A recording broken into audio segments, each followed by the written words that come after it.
Hey guys, welcome to the notes video for today. Just a couple of things before we get started. Number one, make sure you have one of these pieces of paper.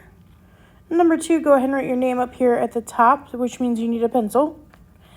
And number three, make sure you have a calculator out.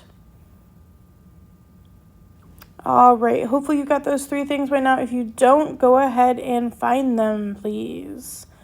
Over here on the left side kind of describes what we're talking about today, which is probability.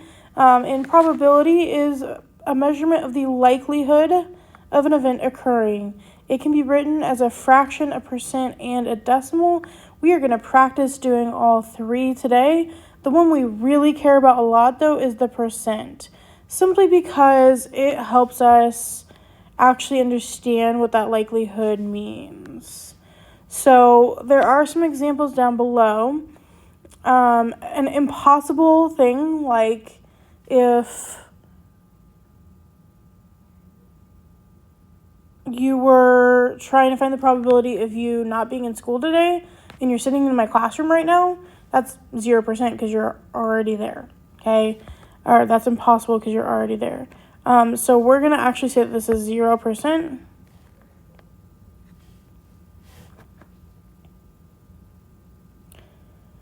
I'm going to go over a few examples down here just so you understand what these mean.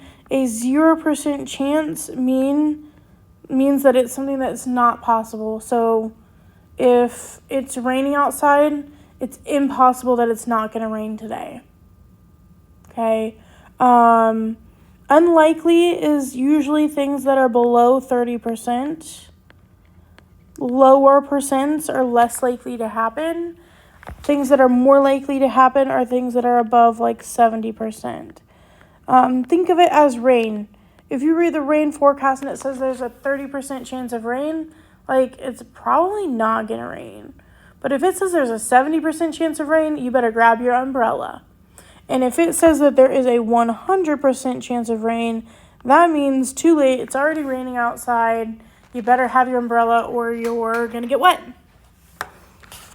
Now, let's do some actual problems over here on the right. If you're trying to find probability yourself, you're going to be looking for the things that are what we call favored, which means what we want to happen, over the number of things that are possible.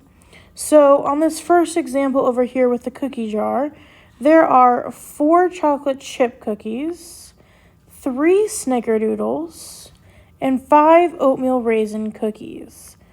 That is a total of 12 cookies. 4 plus 3 plus 5. So if I want to find the probability, which is always written by the letter P out front, P stands for probability. So this is asking me the probability of picking a chocolate chip. What we want to happen is always going to be in the parentheses right here. So if we want a chocolate chip cookie, and there's 12 cookies, 4 of them are chocolate chip, our probability is 4 out of 12. Because 4 out of the 12 cookies are chocolate chip. Then we want to write this as a decimal and a percent as well. So for the decimal, I'm just going to divide them. 4 divided by 12 is 0.33.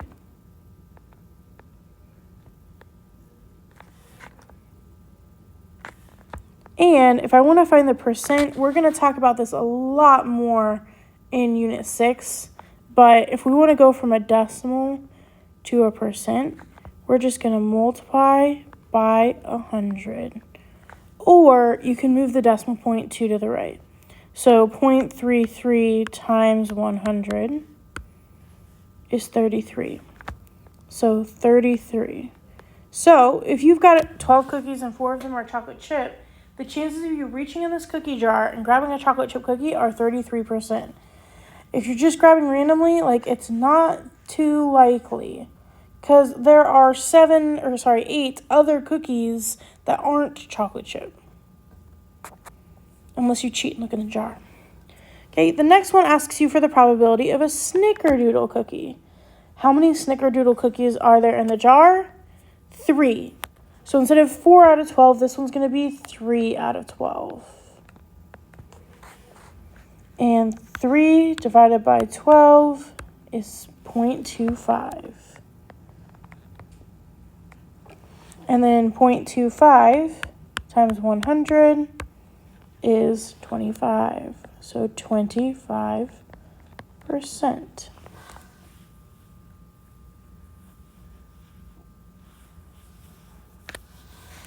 And then not oatmeal raisin, because if you're like me, I don't really like oatmeal raisin. In fact, it's really upsetting if they look like chocolate chips but end up being raisins.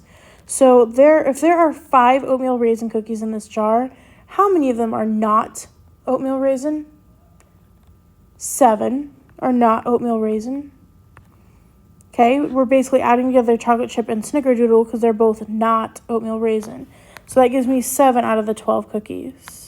And 7 divided by 12 is 0.583333.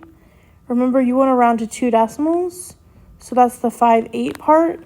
Since the next number is a 3, it does not round up. And 0.58 times 100 is 58%. So which one was the most likely? The last one, because it's the least picky.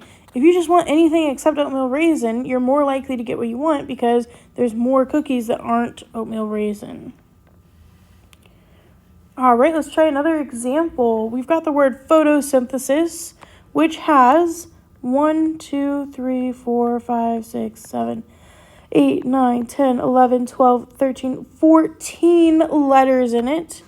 So no matter what, we're going to have a 14 on the bottom. And we want the probability that if we pick a random letter from this word, it ends up being H. Well, how many H's are there in this word? I see 1,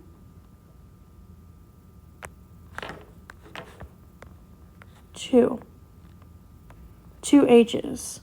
So that's 2 out of 14 letters. And 2 divided by 14, apparently didn't work. 2 divided by 14 is 0.142.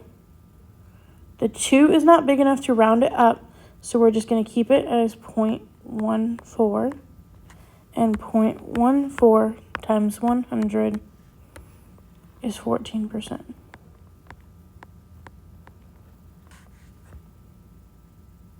The next one would like for us to pick a vowel. Now, if you have not done this in a while, sometimes it's hard to remember, but a vowel could be the letters A, E, I, O, U, and sometimes Y. We're going to go ahead and use Y as a vowel. So let's go find and count how many of these there are. So I've got an O, another O, a Y, an E, and an I. That is 1, 2, 3, 4, 5 letters. So my probability is 5 out of 14. And 5 divided by 14 is 0.357. The 7, the third number, is big enough that we have to round up to 0.36. And 0.36 times 100 is 36%. And then the last one says the probability of not drawing an S. Instead of counting how many letters aren't S, I'm going to count how many are and subtract. So I've got 1, 2, 3 S's. So if you have 14 letters and 3 of them are S's, 11 of them aren't. So we've got 11 out of 14. And 11 divided by 14 is 0.785, which is going to be 0.7. Think to yourself really quickly, does it stay an 8 or round up to a 9? It rounds up to a 9 because the third number is a 5. And if it's 5 or bigger, it has to round up. And if you've noticed the pattern, 0.79 is 79%, because 0.79 times 100 is 79. Okay, now let's talk about a deck of cards for a minute. Now, before I do any of these probability problems, I need you to actually know what's in a deck of cards, which can be kind of tough. So I'm going to highlight some of this stuff over here. There are 52 cards in a deck, first of all. And of those cards, there are 4 suits, as we call them. They are all listed right here for you. 2 of them are red and 2 of them are black. And within each, 52 divided by 4 is 13. So there's 13 cards of every type. And those 13 cards include, this should be 3 face cards. I'll fix this before I print it for you guys. And those 3 face cards are King, Queen, and Jack. They're called face cards because they all have a face on them. There are 8 number cards, 2 through 9.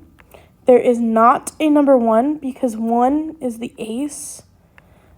And sometimes it counts as an 11 instead of a 1.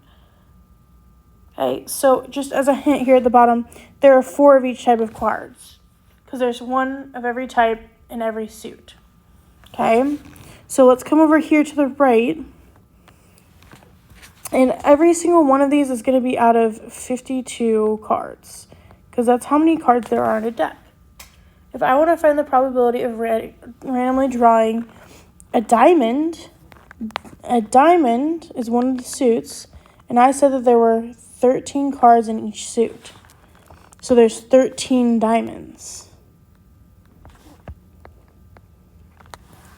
It's 13 out of 52. Or some people look over it and they're like, well, you said there were 4 suits and diamond is just one of them. So couldn't I do 1/4? You can. They're the same thing. 13 divided by 52 is 0.25. And so is 1 divided by 4. Or 25%.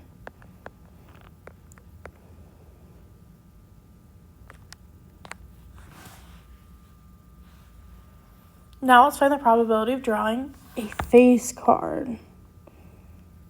Well, I said over here that there are 3 face cards of every suit, and 3 face cards times 4 suits is 12 cards.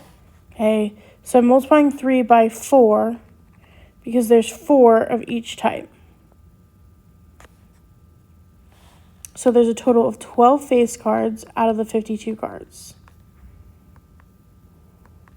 And 12 divided by 52 is 0.230. So 0.23 or 23%. So your probability of drawing a face card is just a little less than drawing a diamond specifically. Now let's find a probability of it not being a spade.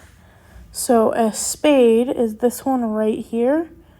It is 1 out of the 4 suits. Sorry, I shouldn't have written that one down. Which means that there's 3 others over here, because we don't want it to be a spade. So that's 3 out of the 4 suits that aren't. Or you could do 13 times 3, because there's 13 cards in each suit times the 3 suits we have up here, and that gives you 13 times 3, or I'm going to rewrite that. 13 times 3 is 39 out of the 52 cards. 3 divided by 4 is 0.75. And 39 divided by 52 is 0.75, or 75%. And then the fourth one asks us the probability of picking an odd number. Now, I'm going to go over and highlight all the odd numbers for you. Let's see, I'm going to have to get a little bit smaller. There's a 3, a 5, a 7, and a 9. That is 1, 2, 3, 4 numbers that are odd. times, there's 4 cards of each type, so that's 16 cards out of 52. The hardest part about the cards is you have to be able to count how many are the type you want. So you might need to come back to this part of your notes right here if you don't necessarily know what's in a deck of cards. And 16 divided by 52 is 0.307. The 7 makes the 0 round up to a 1, so it's 0.31, or 31%. Okay. And we have one more. It's a spinner. You are assuming that all these areas are evenly split up, which it looks like they are. And it says you spin the spinner once during a game show. Find the probability of each thing below. So the first probability is that you win something. You win anything. It can be money, or it could be a vacation, etc. So let's go find those. Free vacation, money, bankrupt means you don't win anything. Money, you don't win if you lose a turn. You could win a car, or you could win $500. So that is 1, 2, 3, 4, 5, 6 out of these 8 areas. So your probability is 6 out of 8. And 6 divided by 8 is 0.75. So you have a 75% chance of winning on this spinner, which probably means that it's not going to be a real one in a game show, because the game show is 50-50 odds at best. They don't necessarily want you to win, because that's what makes the show interesting. Okay, the next one asks what happens if you win nothing. So that would be a bankrupt or lose a turn. That's 2 out of the 8. And 2 divided by 8 is 0.25, or 25%. If there is a 75% chance that you win something, there's a 25% chance that you don't, because these two things add to 100%. Because you have to either win or lose. There's no in between.